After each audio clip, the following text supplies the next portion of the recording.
আকাশবাণী খবর পড়ছি অনিন্দ Chattopadhyay.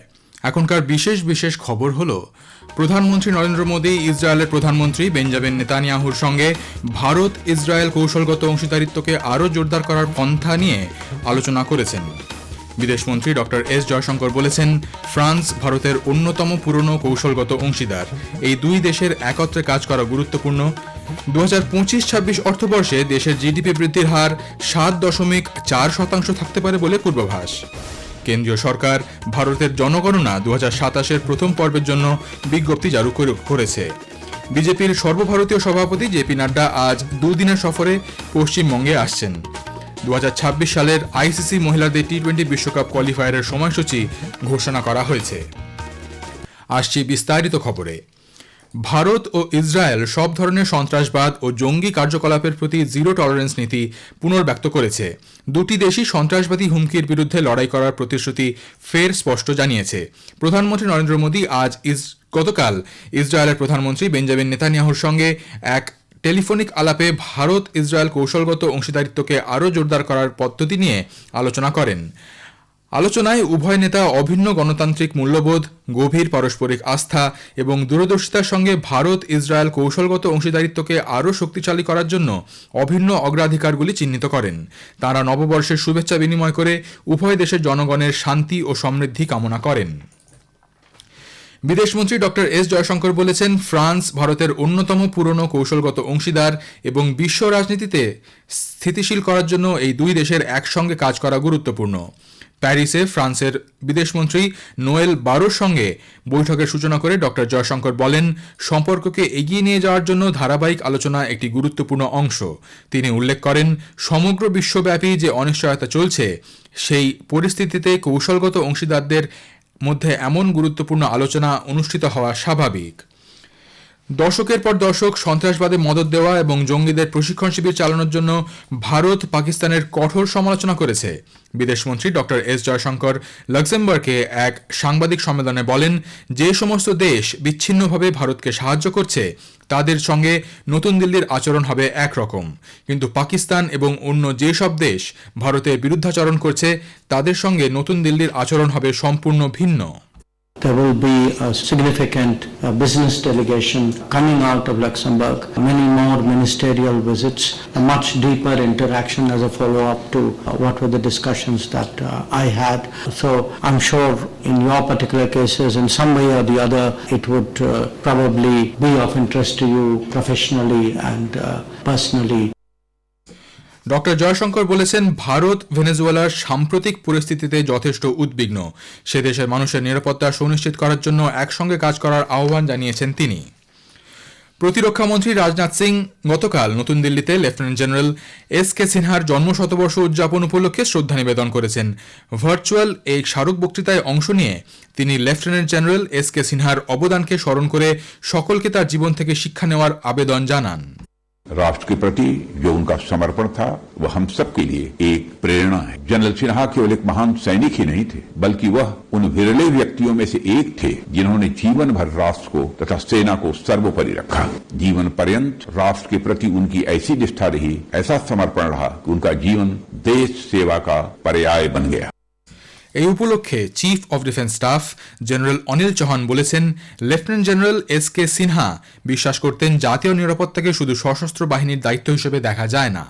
Lieutenant general S K Sinha দ্বিতীয় বিশ্বযুদ্ধের শেষে পর্যায়ে বার্মা ও ইন্দোনেশিয়ায় দায়িত্ব পালন করেছিলেন। প্রধানমন্ত্রী নরেন্দ্র মোদীর অভিনব আলাপচারিতার অনুষ্ঠান পরীক্ষা পে চর্চার জন্য এ পর্যন্ত 4 কোটিরও বেশি পড়ুয়া নাম নথিভুক্ত করেছেন।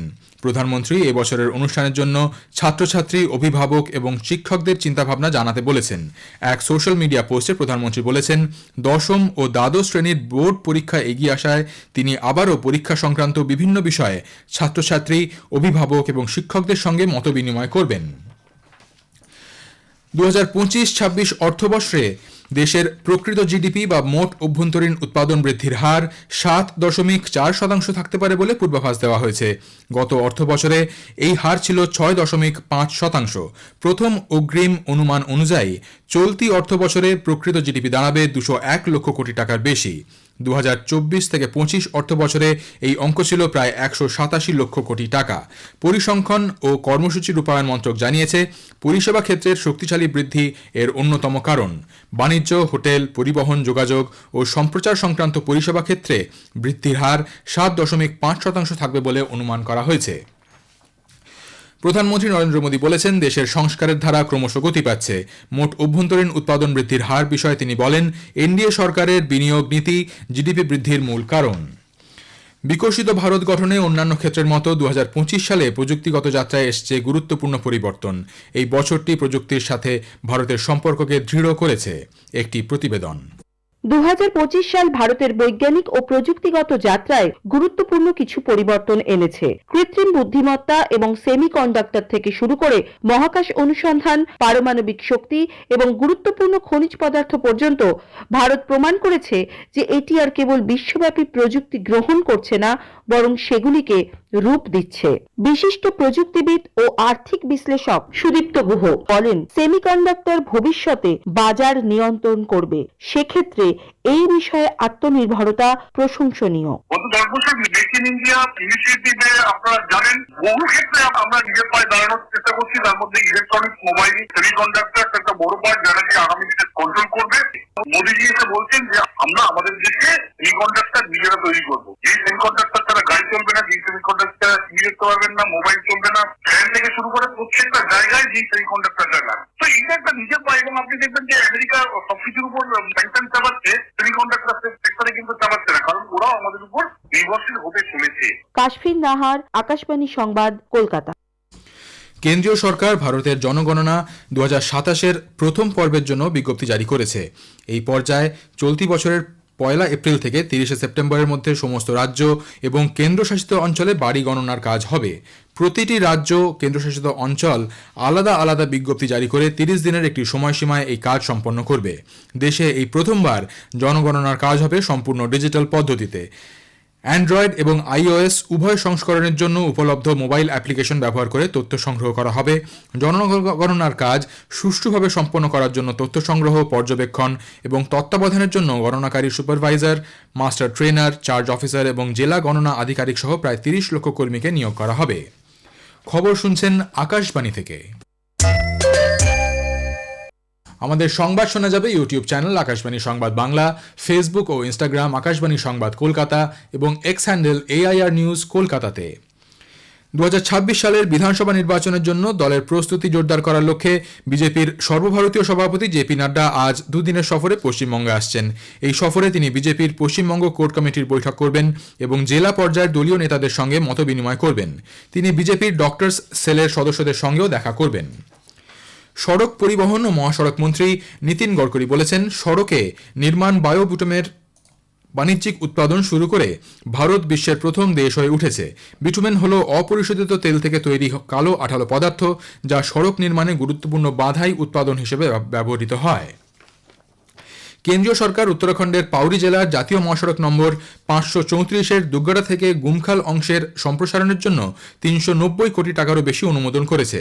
সড়ক পরিবহন ও মহাসড়ক মন্ত্রী নীতিন গডকরি সামাজিক মাধ্যমের এক বার্তায় বলেছেন, এই প্রকল্পের উদ্দেশ্য উত্তরাখণ্ড ও উত্তরপ্রদেশের মধ্যে সংযোগ ব্যবস্থাকে আরও উন্নত করা। জাতীয় রাজধানী অঞ্চল দিল্লিতে আবহাওয়ার মান খতিয়ে দেখতে commission for air quality management এর এনফোর্সমেন্ট টাস্ক ফোর্সের 123তম বৈঠক অনুষ্ঠিত হয়েছে। 16 দিনের এই অভিযানে শিল্প উৎপাদন কেন্দ্র, ডিজিটাল জেনারেটর সেট সহ বায়ু দূষণের প্রধান ক্ষেত্রগুলির পরিদর্শন করা হয়। পরিবেশ, বন ও জলবায়ু পরিবর্তন মন্ত্রক জানিয়েছে, বায়োমাস ও বর্জ্য পদার্থ পোড়ানোর ঘটনার পরীক্ষা করার জন্য দিল্লিতে বিশেষ যৌথ পরিদর্শন অভিযানও চালানো হয়েছে। আইসিসি মহিলা টি20 বিশ্বকাপ 2026 কোয়ালিফায়ারের সূচি ঘোষণা করা হয়েছে। 14 জানুয়ারি থেকে 1 ফেব্রুয়ারি পর্যন্ত নেপালে গ্লোবাল এই টুর্নামেন্টে 10টি দল প্রতিদ্বন্দ্বিতা করবে। ম্যাচগুলি কাঠমান্ডুর ত্রিভুবন বিশ্ববিদ্যালয় আন্তর্জাতিক ক্রিকেট গ্রাউন্ড এবং আপার মুলপানি ক্রিকেট গ্রাউন্ডে অনুষ্ঠিত হবে। শেষ করার আগে খবরের বিশেষ কিছু অংশ আরও একবার। প্রধানমন্ত্রী নরেন্দ্র মোদী ইসরায়েলের প্রধানমন্ত্রী বেঞ্জামিন নেতানিয়াহুর সঙ্গে ভারত ইসরায়েল কৌশলগত অংশীদারিত্বকে আরও জোরদার করার পন্থা নিয়ে আলোচনা করেছেন। বিদেশমন্ত্রী ডক্টর এস জয়শঙ্কর বলেছেন, ফ্রান্স ভারতের অন্যতম পুরনো কৌশলগত অংশীদার। এই দুই দেশের একত্রে কাজ করা গুরুত্বপূর্ণ। 2025-26 অর্থবর্ষে দেশের জিডিপি বৃদ্ধির হার 7.4% থাকতে পারে বলে পূর্বাভাস। খবর শেষ হলো, এরপর খবর শুনবেন সকাল 7:25